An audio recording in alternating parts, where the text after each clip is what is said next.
रहेको छ। विशेष गरी एउटा यो रहस्य पनि पत्ता लागेको छ। यहाँ चाहिँ यो गुफाको माथि तर्फबाट हामी आकृति हेऱ्यौँ भने त्यो कुनै एउटा स्त्रीको योनि जस्तो देखिन्छ।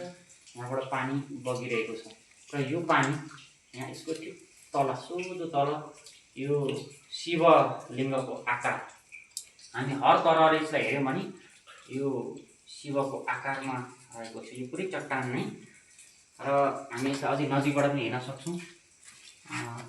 ट्याक्कै शिवलिङ्गको आकारमा रहेको छ।